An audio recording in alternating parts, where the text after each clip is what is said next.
So my parents met in high school, where they both went to high school together, and they started just as friends, but then they kind of started catching feelings for each other, and they both started to date, which is kind of cute because they're the traditional high school sweethearts, and that just gives us all hope here in high school.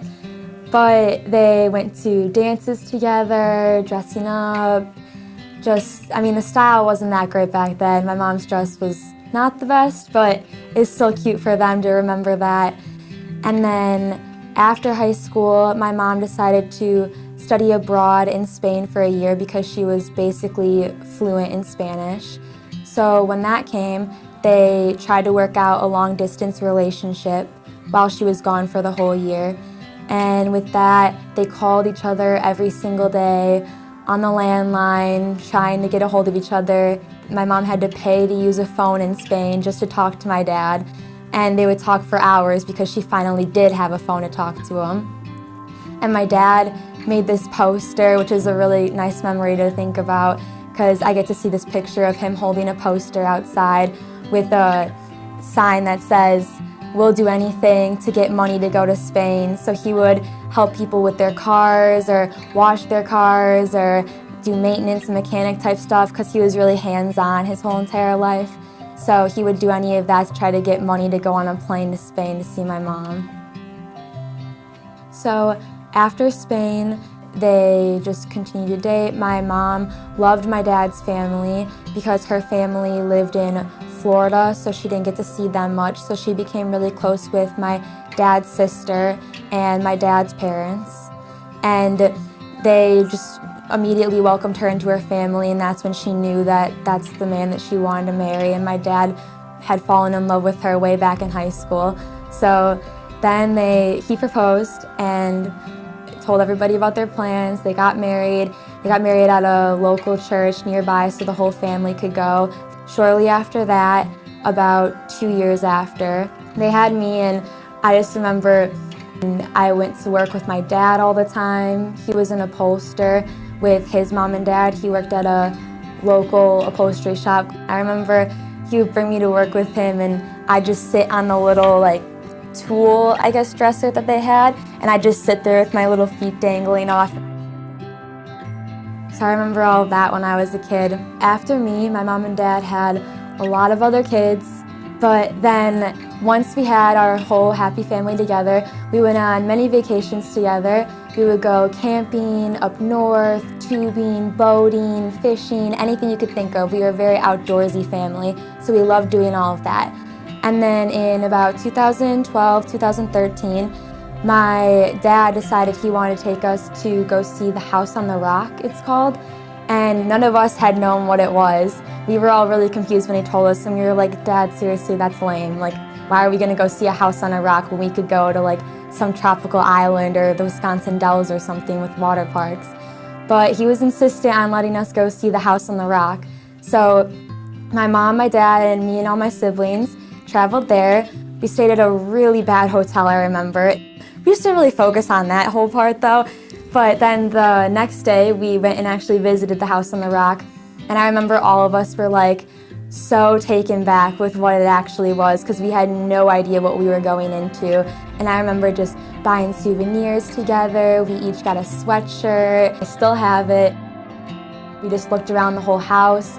I remember my dad is deathly scared of heights, and there was this one peak on the house that would walk off, and it was glass on the bottom, so then you could look down and see the huge drop. And all of us kids were doing it because we're not scared of heights, we're just little kids. So we were just running back and forth, and he was freaking out "Oh my gosh, you guys are gonna fall, that's a huge drop." And then we finally got him to do it, and it was just so funny. We were all laughing at him.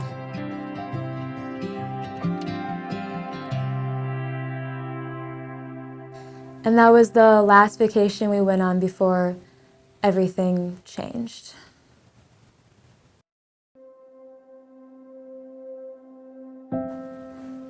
So on April 25th, 2013 was the day that I did not know yet, but that changed my family's life forever.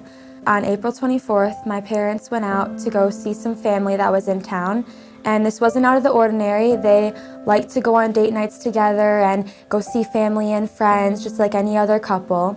So I remember that night they left and my mom came up to the couch and said goodbye to all of us because I was left to babysit my 4 younger siblings. And she said, "Love you," gave us all a hug. And then I remember my dad had actually forgotten to say goodbye and give us hugs. He had walked out the door to go start the car, and I remember running out after him, and I was like, "Dad, like, you forgot something." And he ran back and gave us all a hug and said, "Love you," and good night.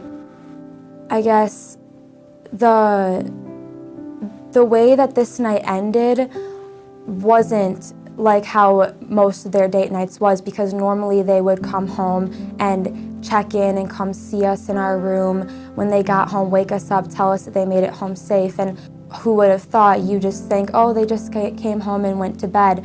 But how this ended was actually what took their lives. Friends tell us it was common to find Monica and Josh Griebel like this, arms wrapped around each other. The couple went out Thursday night but never returned. The accident on Highway 164, just a quarter mile from their home. My parents were drinking when they were driving home, and yes, this is the leading cause of their death. And this is a huge mistake that they made. But think about this. How many people in the United States, how many people in the state of Wisconsin, and how many people in the high schools around our country drink and drive all the time, or just once in a while? The numbers are so extremely high for something that could just cost you your life so quickly. How can that happen? The night that my parents left, when my mom said "love you" to me for the last time, and when my dad gave me a hug, they did not think it was for the end. We all hold this Superman complex, believing that nothing bad is ever going to happen to us for the mistakes or the choices that we make, but it does. You might think that you are the exception, but nobody is the exception. There is not an exception when it comes to death. The choices that you make, you have to live with, and there are consequences with that. And if you can't make those changes for yourself, then you need to make them for those that you love. I know from firsthand experience being the one left behind. I was the kid left behind, having to wonder, why did this happen to my parents? How did this happen to my parents? And that is a feeling that I would wish on nobody. And my parents were absolutely amazing people. They did everything they could to put their family first, and that's who they were. They were great people that made one wrong mistake. And this can happen in a blink of an eye. My parents were 2 minutes away from home when the accident happened. 2 minutes. They only needed to drive 2 more minutes to be home and safe and with their family. 2 more minutes, and my siblings and I wouldn't have to be woken up the next morning by a cop, my aunt, and my grandparents saying that we no longer had a mom and dad. It was just 2 more minutes. That's how fast a mistake can happen. And this tragic event is what really put in perspective that I couldn't do it alone anymore. This is where I needed to have hope and faith come into my life. So with this, I believe that everything happens for a reason. Now, that might seem cliche to some of you, but honestly, it does, you guys. It's the truth. Now, I don't know exactly what the reason is behind my parents' accident. I don't know if that's because I'm to be here today speaking to all of you about this topic that I feel so passionate about and that I want to try to do something about, or if it's because God simply thought it was their time. Now, I know that we aren't all people of faith, and some of us actually hate religion, but I strongly believe that that is the only way that I could have gotten through this. The love from God, my church, Crossway, my family, my friends, my hope and faith, that is the only way that I am here today, standing right in front of all of you, sharing my story. I would not have expected to see myself doing this 5 years ago when the accident happened. I would not be where I am today if it wasn't for the support from my family and friends, specifically my aunt and uncle who adopted me and my 4 biological siblings, along with already having their 2 biological kids. And I will never be able to thank you enough for that support that you have given me. I'm not gonna lie to you guys. When Mr. Farron asked me to do this presentation, I was hesitant because this is something so personal and so near and dear to my heart that obviously you were hesitant on if you want to talk about something like that or not in front of all of these people. But I thought about it and figured I have two choices here. One, cover up something that happened just to try to hide it and keep it in and keep all my emotions in, or two, use it to try to influence somebody else's decisions, to try to change the way that somebody else thinks. I am not just another adult giving you guys a lecture. I am a teenager just like all of you. The only difference is that what you might be feeling during this simulation today, I felt firsthand, losing two of the most important people in my life. I was the kid left behind, having to understand why this happened to two amazing people that only loved and supported who they cared about. I had to be the one left behind, picking up the pieces.